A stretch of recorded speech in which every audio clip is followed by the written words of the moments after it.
Hi there, this is Business with Dave. In this video, I'm going to be going through my pros and cons list of whether you should be doing pop-ups, and this is just some of my personal views and opinions and experiences, so hopefully you can take upon some of this and apply it to your pop-up, or whether you're planning to do it or you have an existing pop-up as well. Hopefully you can find some of these useful information and apply it to your business. Before I jump to this video, I want to thank everyone who has subscribed to the channel. You guys are all awesome, and if you haven't already, do subscribe at the end of this video. It will be much appreciated. But yeah, let's jump straight into this video.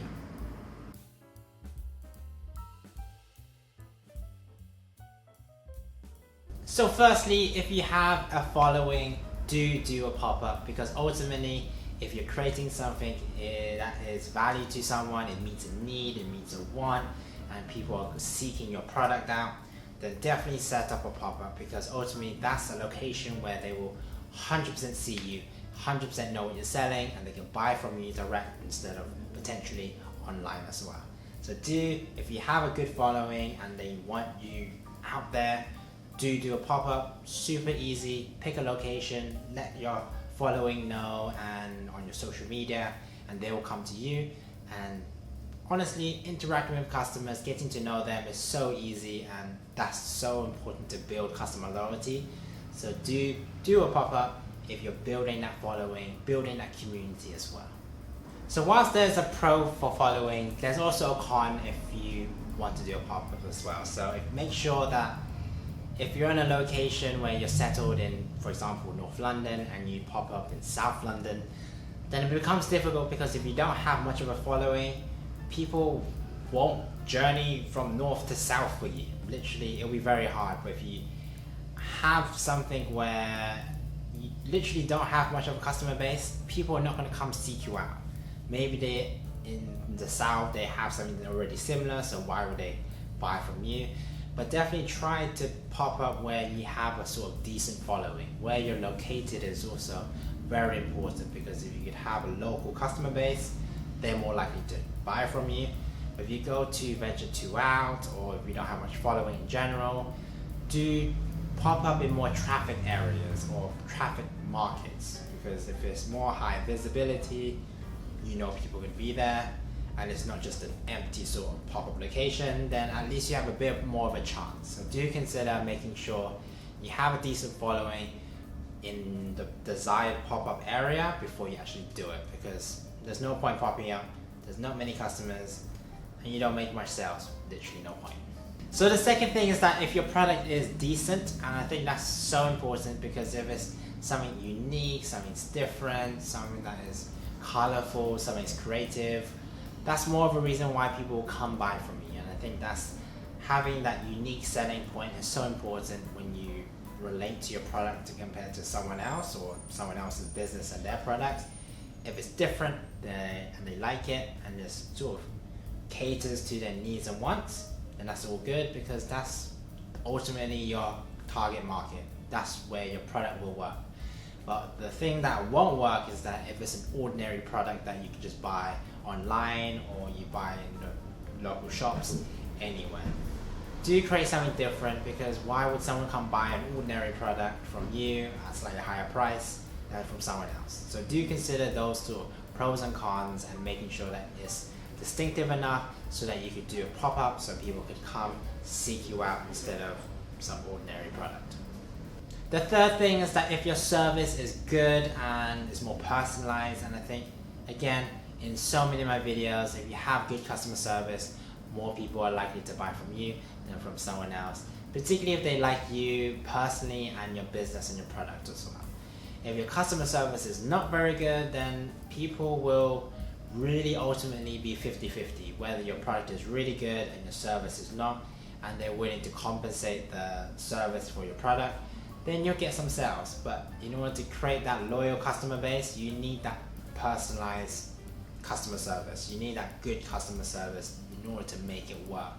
And particularly if you're doing a pop-up, you want your loyal customer base coming to you and venturing out for you and your business, and not just some ordinary business that doesn't really seem to care about me. And I think that's the impression that you want to create. You want to give the customers the impression that they are special, which they are because they're coming out to buy your products and they're making their way for your products and they're going their way out. So do consider making sure your service is good, it's personalized, you get to know their names, their orders, and if you can get them to come and buy from you and then bring their friends and family as well, then that's golden, because ultimately that's what you want to be doing. Repeat business, loyal customer base, and a good service to complement your product as well. The next thing is, do see it as whether you have the time to do a pop-up. Literally, it can be quite time consuming. It can literally take a whole day to do a pop-up. So do consider whether doing a pop-up will be valuable for your business, whether it's good for your experience, and whether it's just good learning experience, because ultimately you learn so much whilst you're doing pop-ups, because you're selling to customers face-to-face, you're improving your confidence, your social skills as well, and potentially you're selling, pitching your sort of sales pitch to customers as well. So do consider whether the time is worth doing, and obviously if it's not worth doing and you think it's a waste of time and you might not get many customers coming in, then don't do it. Literally, if it's a waste of time and you don't see any value in it, then don't do it. But ultimately, do give it a try once, twice, or a third time to see if it works. And if your product doesn't work, then maybe you need to change it up as well. Maybe it's not your store or your pop-up thing that's the problem. Maybe it's the actual product. So do see it as seeing what works, what doesn't work, but ultimately whether your time is worth and valuable for that investment, because time you'll never get back. But if you could take the positives, your learning experiences, then that's the thing that you'll take from that experience. And one of the biggest cons for doing a pop-up is that the potential costs are quite low. And I think when you consider food halls, consider established markets where they have fixed stores and that requires a lot of rent, when you do a pop-up, it's quite affordable, and you're literally popping up at farmers markets, food festivals, or like street food events and stuff like that. And there's so many different low-cost options that you could be selling your products, your food-based products to as well. So do consider the different options, because when you do a pop-up, you want to make sure it's affordable for you and your business. You don't want to be doing it just to break even at the end of the day. You want to make sure you're making decent amount of money from it, you sell a decent amount of your products, and then you're connecting with as many different people as you can. So do see it as checking what you need to do and doing it well, and making sure that the rent is affordable and that you're not stretching too far, that you're reaching less people and people are not buying it, and so on. So do consider the more affordability of what the rent is like and where you want to pop up, and what works for you will hopefully work for your customers and your business as well. And my last and final point is to be flexible, because ultimately you want to make sure that when you do a pop-up that you are adapting, you're learning, you're changing it up as you're going along. You want to sort of come up with a winning formula for your pop-up store, whether it's a food-based product or just like a household product that you can sell to people, and just making sure that you're trial and error, see if you can just like be flexible in what you need to do. Maybe it's pricing as well that you need to be flexible on, deals that you can offer the customers, and just don't be so rigid.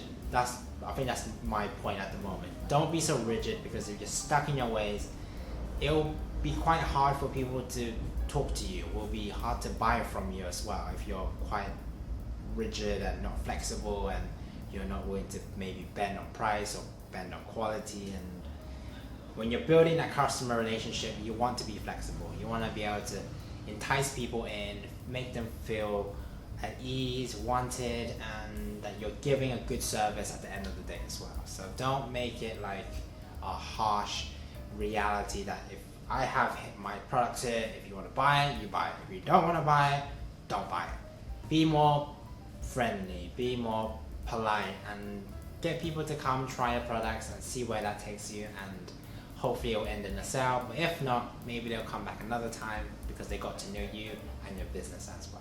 So do consider the flexibility as an important aspect in doing pop-ups, because again, you're learning as you're going along. You don't know what will work unless you try, and what prices will work unless you try.